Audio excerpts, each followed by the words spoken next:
one. Goodbye, Violet. This gum, Mr. Wonka went on, is my latest, my greatest, my most fascinating invention. It's a chewing gum meal. It's that tiny little strip of gum lying there is a whole 3-course dinner all by itself. What sort of nonsense is this? Said one of the fathers. My dear sir, cried Mr. Wonka. When I start selling this gum in the shops, it'll change everything. It'll be the end of all kitchens and all cooking. There will be no more shopping to do.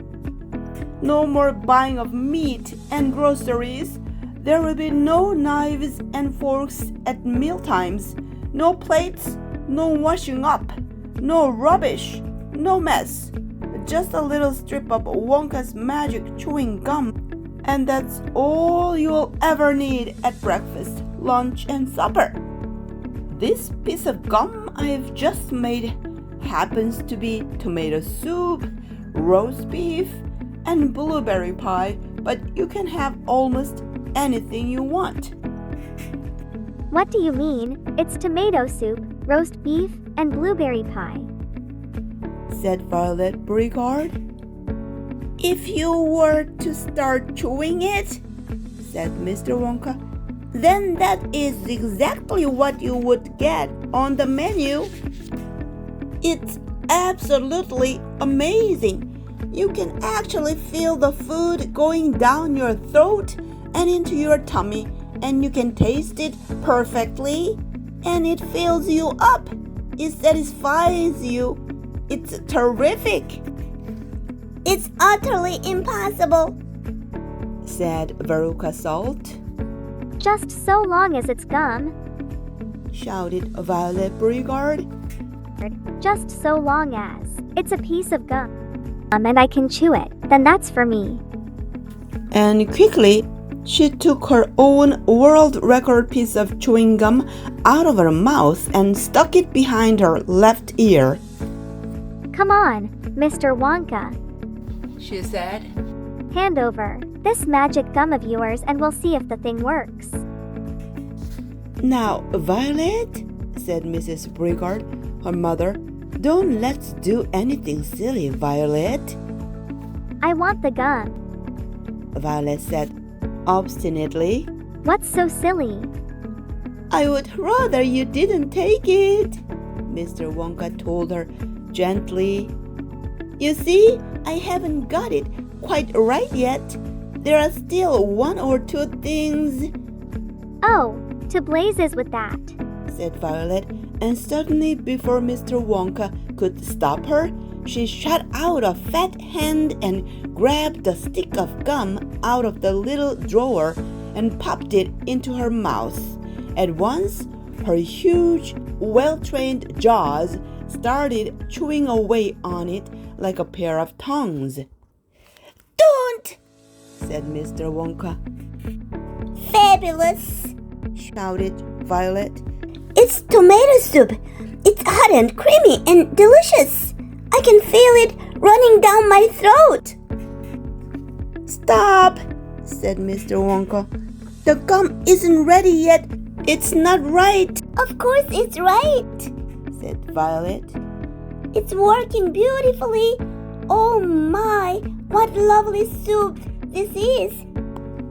Spit it out, said Mr. Wonka, shouted Violet, chewing and grinning both at the same time.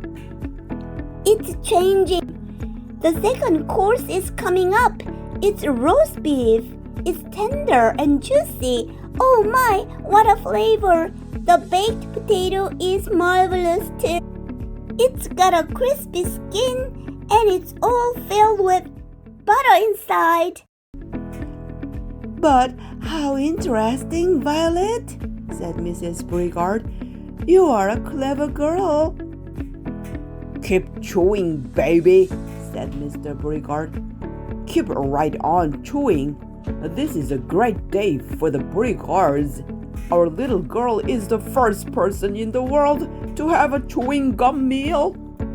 Everybody was watching Violet Brigard as she stood there chewing this extraordinary gum. Little Charlie Bucket was staring at her, absolutely spellbound, watching her huge rubbery lips as they pressed and unpressed with the chewing, and the Grandpa Joe stood beside him, gaping at the girl. Mr. Wonka was wringing his hand and saying, No, no, no, no, no. It isn't ready for eating. It isn't right. You mustn't do it. Blueberry pie and cream. Shouted Violet. Here it comes. Oh my, it's perfect. It's beautiful. It's exactly as though I'm swallowing it.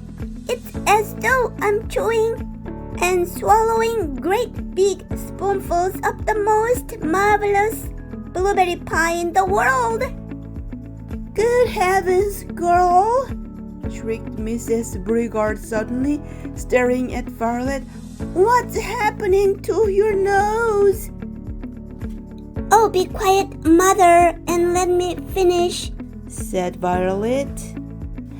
It's turning blue, screamed Mrs. Brigard. Your nose is turning blue as a blueberry.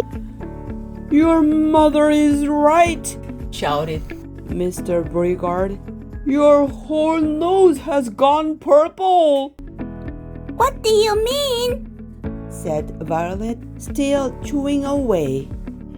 Your cheeks, screamed Mrs. Brigard. They're turning blue as well. So is your chin. Your whole face is turning blue. Spit that gum out at once, ordered Mr. Brigard. Mercy, save us, yelled Mrs. Brigard. The girl's going blue and purple all over. Even her hair is changing color.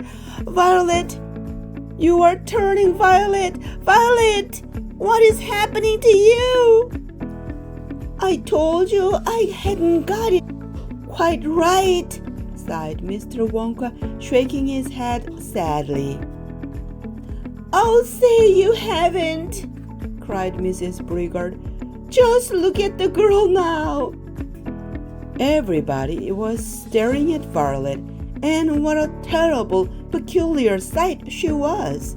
Her face and hands and legs and neck, in fact, the skin all over her body, as well as her great big mop of curly hair, had turned a brilliant purplish blue, the color of blueberry juice. It always goes wrong when we come to the dessert, sighed Mr. Wonka. It's the blueberry pie that does it.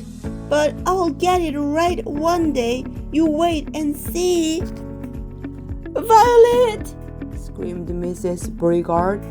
You are swelling up. I feel sick, Violet said. You are swelling up, screamed Mrs. Brigard again. I feel most peculiar, gasped Violet. I'm not surprised, said Mr. Brigard. Great heavens, girl, screeched Mrs. Brigard. You are blowing up like a balloon. Like a blueberry, said Mr. Wonka. Call a doctor, shouted Mr. Brigard. Prick her with a pin, said one of the other fathers. Save her, cried Mrs. Brigard, wringing her hands. But there was no saving her now.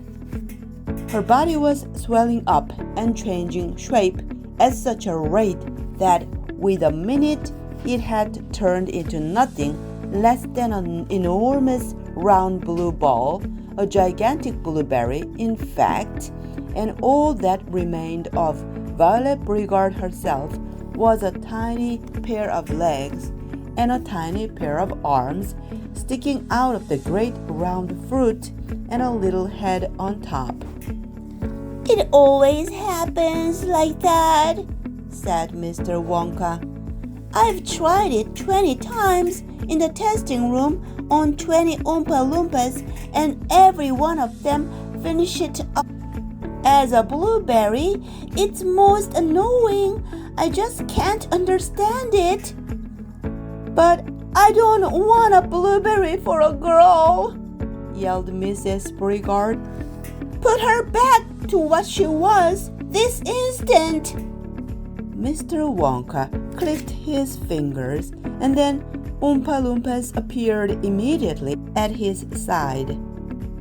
Roll Miss Brigard into the boat, he said to them, and take her along to the juicing room at once. The juicing room? Cried Mrs. Brigard. What are they going to do to her there? Squeeze her, said Mr. Wonka. We've got to squeeze the juice out of her immediately. After that, we will just have to see how she comes out. But don't worry, my dear Mrs. Brigard, we will get her repaired if it's the last thing we do. I'm sorry about it all. I really am. Already the 10 Oompa Loompas were rolling the enormous blueberry across the floor of the inventing room towards the door that led to the chocolate river where the boat was waiting. Mr. and Mrs. Brigard hurried after them. The rest of the party, including little Charlie Bucket and Grandpa Joe, stood absolutely still and watched them go. Listen, whispered Charlie. Listen, Grandpa. The Oompa Loompas in the boat outside are starting to sing. The voices, 100 of them singing together, came loud and clear into the room. Dear friends, we surely all agree. There's almost nothing worse to see than some repulsive little bum who's always chewing gum ... It's very near as bad as those who sit around and pick the nose. So please believe us when we say that chewing gum will never pay. This sticky habit's bound to send the chewer to a sticky end. Did any of you ever know? A person called Miss Bigelow. This dreadful woman saw no wrong in chewing all day long. She chewed while bathing in the tub. She chewed while dancing at her club. She chewed in church and on the bus. It really was quite ludicrous. And when she couldn't find her gum, she'd chew up the linoleum or anything that happened near a pair of boots, the postman's ear, or other people's underclothes. And once she chewed her boyfriend's nose. She went on chewing till, at last, her chewing muscles grew so vast that from her face her giant chin stuck out just like a violin. For years and years she chewed away, consuming 50 bits a day until one summer's eve, alas, a horrid business came to pass. Miss Bigelow went late to bed. For half an hour she lay and read, chewing and chewing all the while, like some great clockwork crocodile. At last she put her gum away upon a special little tray and settled back and went to sleep. She managed this by counting sheep. But now, how strange, although she slept, those massive jaws of hers still kept on chewing through the night. Even with nothing there to bite, they were, you see, in such a groove. They positively had to move, and very grim it was to hear. In pitchy darkness, loud and clear, this sleeping woman's great big trap, opening and shutting, snap, snap, snap. Faster and faster, chop, chop, chop. The noise went on, it wouldn't stop, until at last her jaws decide to pause and open extra wide. And with the most tremendous chew, they bit the lady's tongue into. Thereafter, just from chewing gum, Miss Bigelow was always dumb and spent her life shut up in some disgusting sanatorium. And that is why we'll try so hard to save Miss Violet Beauregard from suffering an equal fate. She's still quite young, it's not too late. Provided she survives the cure. We hope she does. We can't be sure. Summarize. Let's fill in the blanks next. A meal and a gum. From soup to dessert, all in one bite. Violet chews it.